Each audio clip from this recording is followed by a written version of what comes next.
guys earlier, man, we're gonna have to learn how to win ugly. That's just who we are, right now. And I thought our guys competed their tails off. But before I get too far into it, I just want to make sure that I give credit where credit is due. I thought Coach Pinkel was a class act, and their program fought hard tonight. Their defense fought every bit as hard as in our defense, and it was a battle between the two teams. So, kudos to Coach and his team, because they showed, why they've been able to stay in games and why they've been SEC East champions two years running. I'll start with this football team, our football team, your Vanderbilt. This group is, unbelievable, just in terms of their ability to, not get rattled. Their head coach gets after them pretty good, but this group, man, did a great job tonight at, keeping their composure and, fighting through adversity. We played two quarterbacks. You saw Shermer. Shermer was in the start of the night.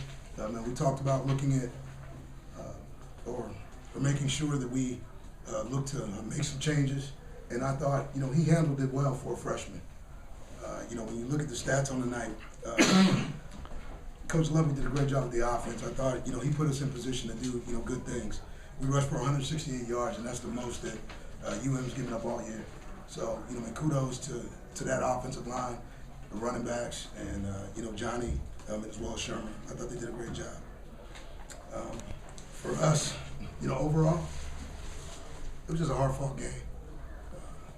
For that defense to go 0 for 14 on third down, and I'm proud of those dudes. 0 for 14 on third down. Who would have thunk it? Really. Just an unbelievable effort by those guys. I thought special teams came out and made a statement with the first play of the game. That was great. And to see Kari get downfield. And, whether we got the ball or not, I thought we sent a statement that we were coming to play, tonight. And that's what that ball game turned out to be. Nasty, ugly, gritty, grimy, and a Vanderbilt win. So as I take a look at it, I just want to make sure that, when I give credit where credit is due. And that's to, our kids for being resilient, our coaches for having great game plans, and overall to our program and our fan base, man, for sticking by us, as we continue to grow. Hasn't been pretty, but I do know this. At some point in time, these doors are going to grow up, and when they do, you're going to love what you see. So with that, I'll turn it over. How much better did an SEC win feel to you personally and for this team compared to what you've had so far? The best. Best win to date. It's the one we got today, and it's the SEC win. As I look at it, it's just another step. I told our guys, tomorrow we'll show up and we're right back to work. We're going to enjoy tonight, but then we got to turn around and go right back and play a Houston team that's pretty doggone good. So for me, it's just about, a step in the right direction, another step, for us, and being on that road and trying to take the journey that we're meant to take. And I think these guys are ready to go. What was the plan with the quarterbacks, and did things go kind of as you figured it? Yeah, me and Andy, we talked about it, earlier in the week, and then as the week went on, and we saw, Kyle, get comfortable, in what we were doing. He's a poised young dude. He really is. Been around the game a long time, and it wasn't pretty, by any stretch of the imagination. But what you saw is that the young guy's going to be a good quarterback, just like I feel Johnny's a good quarterback. And the rotation was going to be, Shermer 2 series, Johnny 1 series, and then we, go from there. We just wanted to get a feel for what it would be like in the speed of the game for Shermer and see how he'd adjust. And then we wanted to throw Johnny in there just to see how the change of pace it would be for Missouri and their defense, because it's hard to prepare for two quarterbacks. I've been through it, and that's not an easy thing. I thought both guys did an admirable job. How do you explain running the ball so well when obviously Missouri's not going to think you're going to throw it that much? It seems like they'd be focused on stopping the run.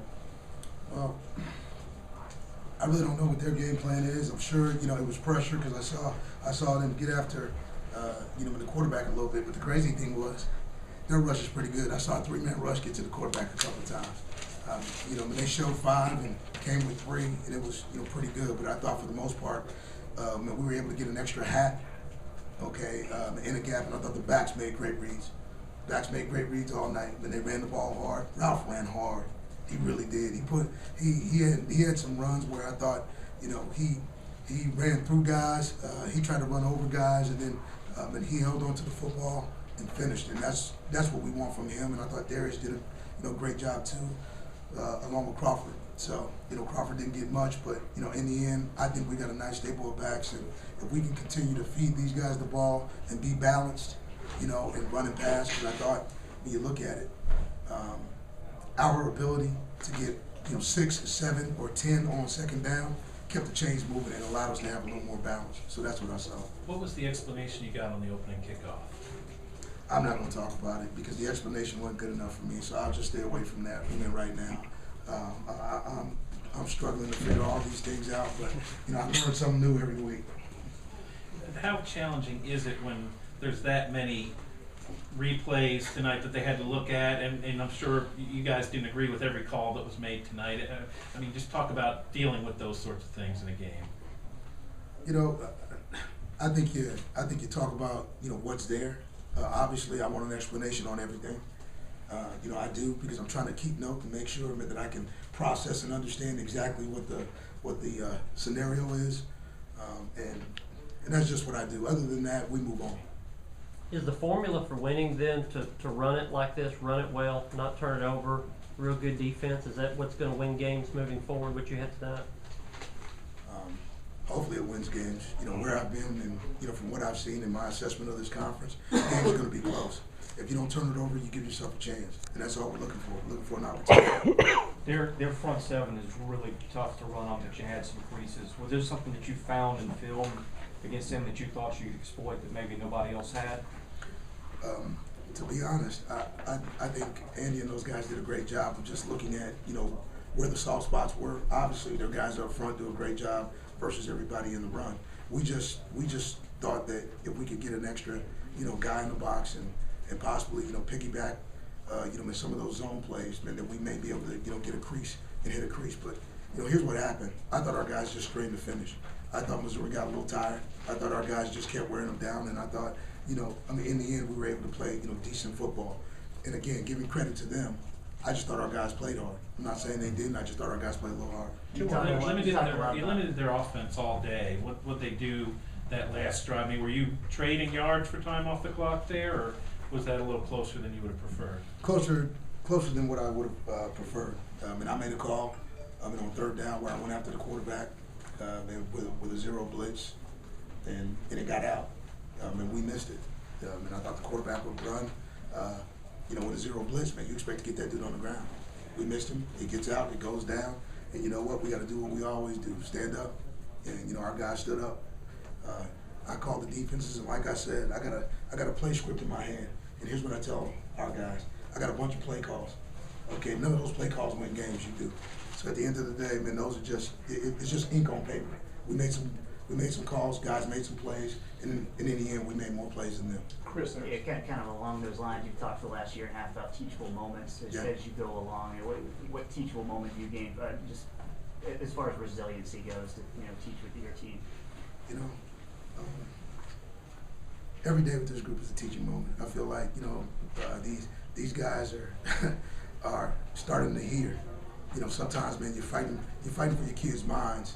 Okay, in this day and age, and really, just looking at this ball game, I think this ball game pushes us forward in terms of, understanding that, okay, I mean, if we take care of the football, if we play, good defense, if we give ourselves a chance, in the flip field position, we got a pretty good chance to win. So there are a lot of teachable moments in this ball game, but it's just the same things that we've been preaching all year. But it's different when you get to the other side of it with a good win, and it's great to get a conference win. So I'm excited. You said win ugly. Your first SEC win is a 10-3 win. As a defensive guy, all these high-scoring games around the country, can you appreciate a 10-3 more than a lot of people? Love it. I'll sleep well tonight. When I look at these ball games, and I know, when around here, and again, some people may want to see, when higher scores and what it looks like. But let me tell you, 2 weeks from now, it'll still be 10-3. Still be in the win column. So let's go. Thank you, Coach. Appreciate you.